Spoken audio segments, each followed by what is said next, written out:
This is Dorothy with Your Makeup Expert here. I am so excited to bring to you our YME Beauties campaign, and I am very excited to be with our very first YME Beauty, Michele McDonald. Welcome, Michele. Hi, thanks so much for having me. I'm so excited about your campaign. I just called you Michele McDonald, didn't I? It's Michele Parrott. But I know and knew her as Michele McDonald. A little bit of history about us. We actually grew up going to school together. I went to a private Baptist school when I was younger, and she went to school with me, and she was the pastor's daughter of the church that hosted the school. And so we have a very interesting history together. To say the least, yes. You know, it's an interesting dynamic whenever you are a young girl and you have leadership abilities, or you have, you know, a leadership type personality, and there is another young girl that has leadership type personality, and nobody realizes that that is what it is. And so those two young ladies tend to clash and possibly even be set up to compete against each other. And that was the dynamic that Michele and I had. Now, I don't think we were mean to each other. It wasn't that, but we definitely weren't best friends. No, I don't remember. Do you remember if we ever had a sleepover? Because I don't remember that. I think it was just we had to tolerate the other one. Exactly. You're exactly right on that. And I just love how it has come full circle.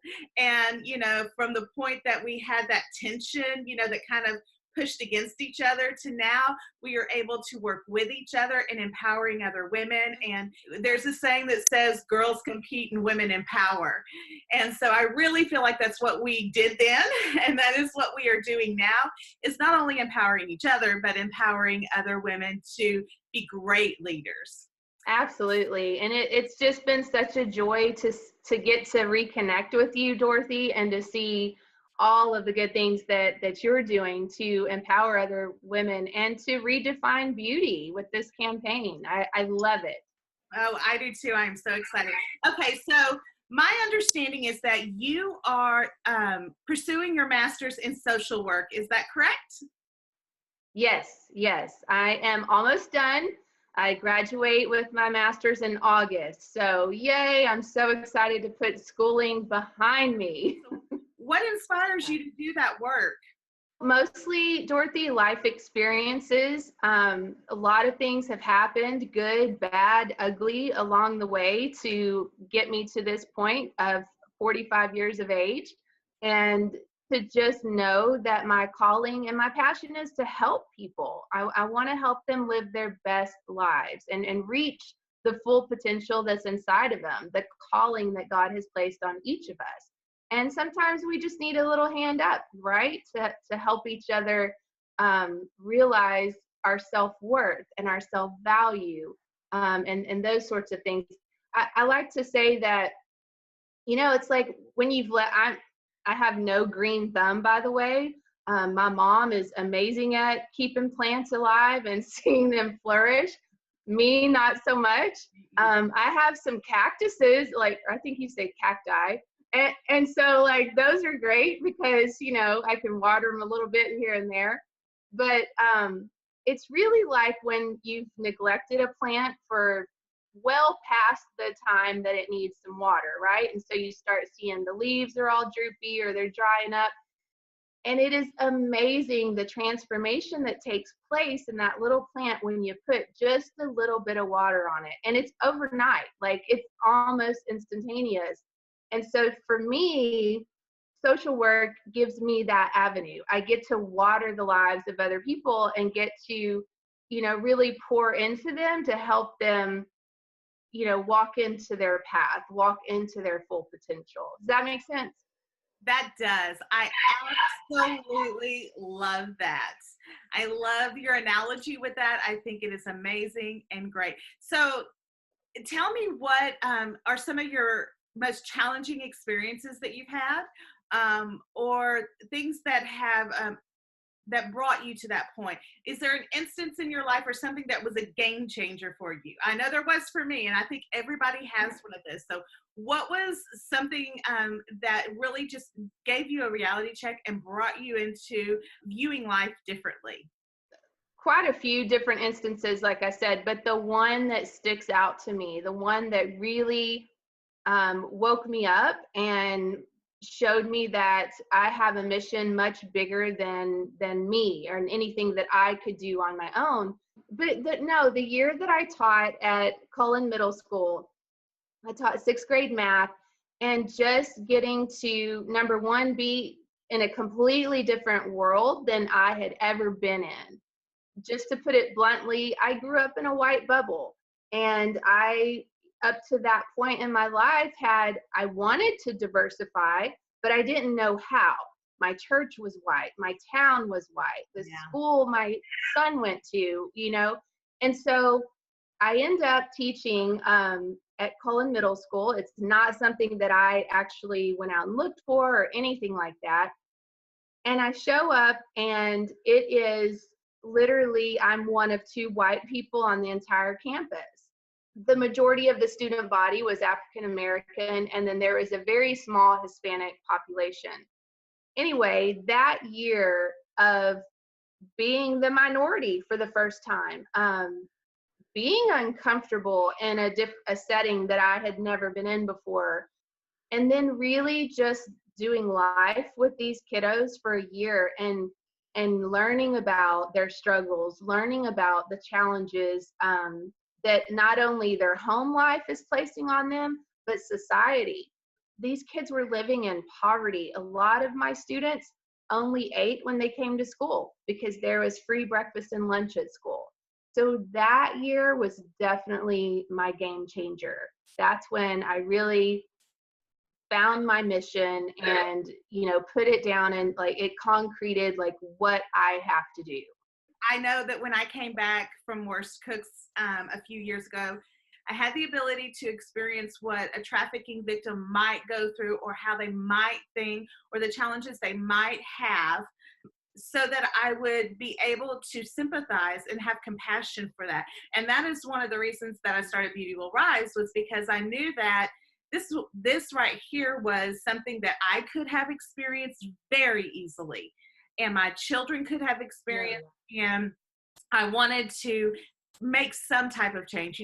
One of the things that I said whenever I did Beauty Will Rise was, we can't change everything, but everybody can do something.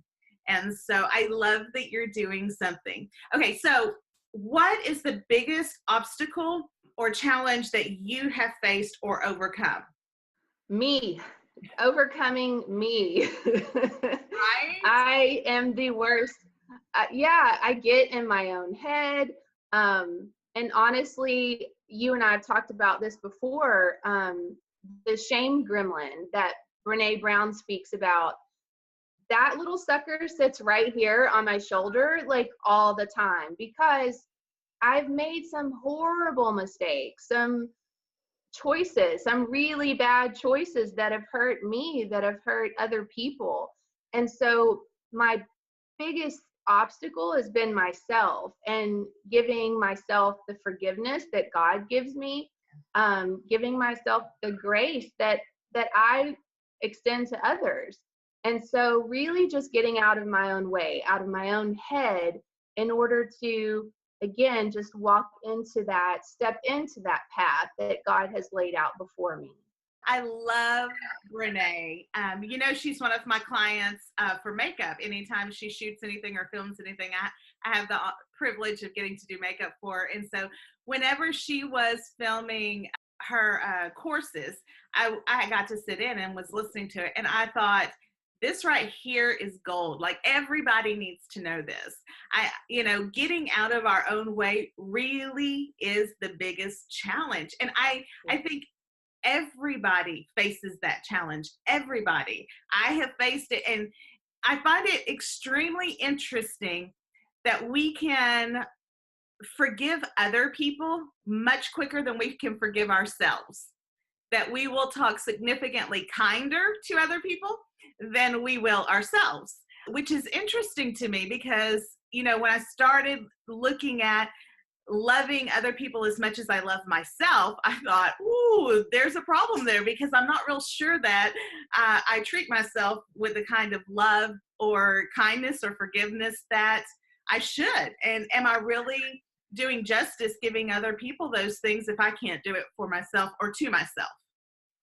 Yeah, absolutely. And, you know, again, once I think if we can help other women step into that and just start really performing the self-care that we need. I mean, as women, we're the worst at taking care of ourselves because we have been conditioned to take care of everyone else before us, right?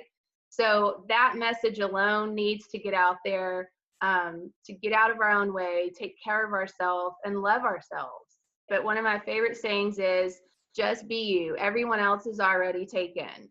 And that really speaks into this. I love that. I love it. I love it. I love it. Okay, so tell me, what does beauty mean to you? If you were having to define it, if you were having to condense it down to just a couple of traits or aspects, what does that mean to you? 3 words: authenticity, diversity, and kindness. 3 words, and that is my definition of beauty.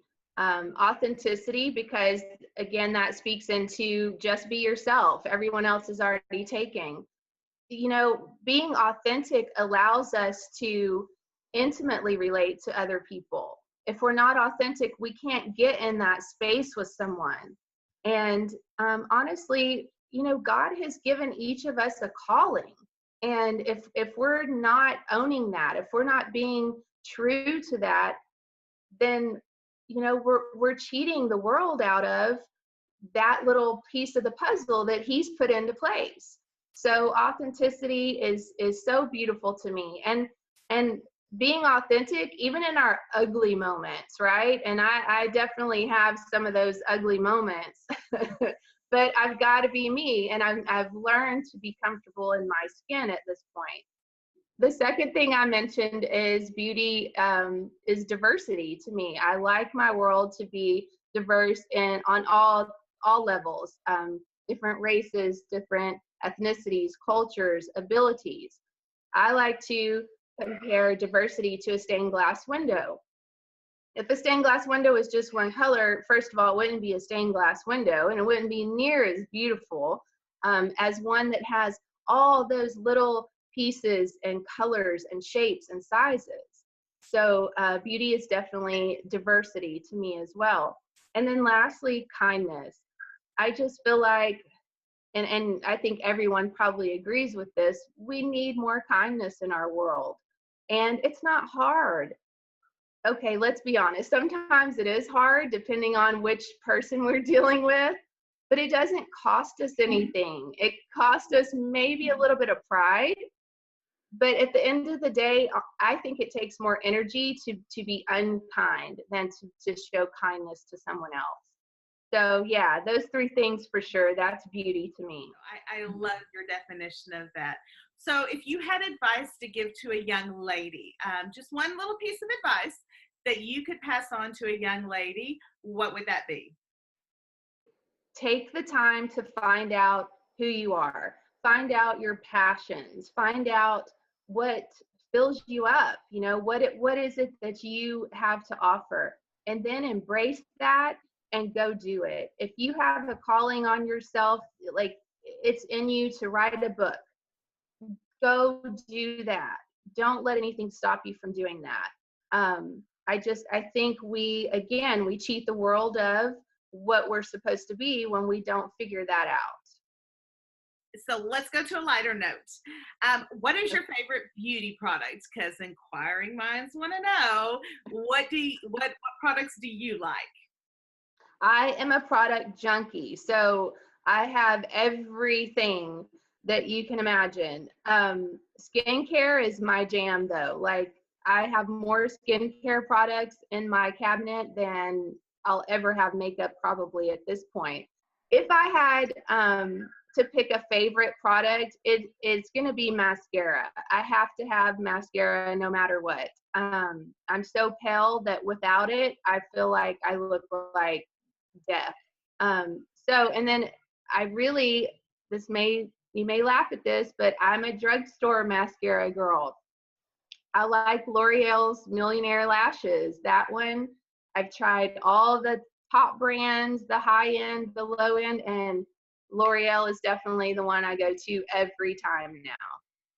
Well, I will tell you, I love L'Oreal's Paradise Lash. I think it is an amazing formula. I haven't tried the one you're talking about, but I will definitely go pick that up. I don't have a problem with drugstore makeup or formulas, especially if they're well made. It's just coming down to finding the ones that are well made that meet your needs. So I agree with that. And I think skincare is the most important beauty regimen that you should have, because if you take care of it while it's young, it will thank you when you're older, and you will thank yourself for taking care of your skin. And you're right, you know, I tell people all the time when makeup happens and age is coming on, and you know, less is more. Less makeup, more skincare, because it's the texture that gets us. Our texture changes as we get older, and so we want to try to cover it up like we did when we were younger, and it's not really the coverage that we need, it's the smoothing and the texture that we need. So I love that. A lot of my products in my line are texture friendly because I know that, and I want to make sure that everything can go on as smoothly and look as smooth as possible. So, okay, well, I have asked you a bunch of questions. So is there anything you want to ask? Yes.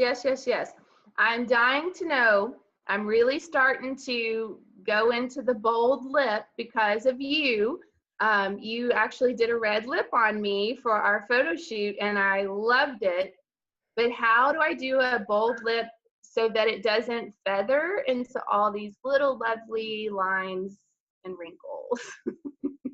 Yes, I did do a bold lip and a red lip on you on our photo shoot, and it looked amazing against your skin tone and with your hair, and I thought it was phenomenal. If anybody could pull it off, you could. So that is a multifaceted question, and so I'm going to answer it in layers. There are a couple of very simple solutions that could easily fix it. If those don't work, then you try the next one. Okay, first solution is get a formula that is like a lip paint or a lip stain. In my line, it's called our Indelibles. And the red I think I used on you was called Vegas Baby.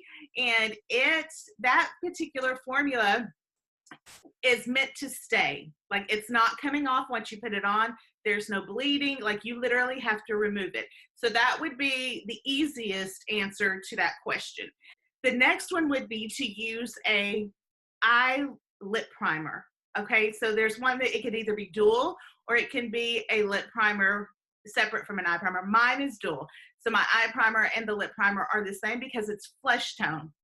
And what you would do is you would place that primer almost on the outer portion between your actual lip and the outer portion of your skin where it tends to bleed, and blend it in because it's neutral, it's a skin tone, and then either line or place your lipstick on as normal. The lip primer primes your lips to make it stick and stay and adds that barrier so it can't smudge or move. Okay, Michele, thank you so much for joining us. I really appreciate you sharing your wisdom, sharing your life experiences, sharing your story with us. I know that you've just started a blog. Tell us where we can follow you to learn more about what you're doing and your life experiences on your blog. Well, first of all, thank you again for having me. And yes, please follow my blog. It's raiseyourhand.blog. So raiseyourhand.blog. Or two, yes. All righty. Thank you so much for being with us. And if you want more information about how you can join the fight against human trafficking, you can go to beautywillrise.org. And you can purchase some of our products because a portion of everything purchased here at Your Makeup Expert is donated to fight human trafficking. So we love you guys. We appreciate you. And we will see you next time. We are going to be bringing you another YME Beauty next month. So follow us on Instagram and you will see all of the updates.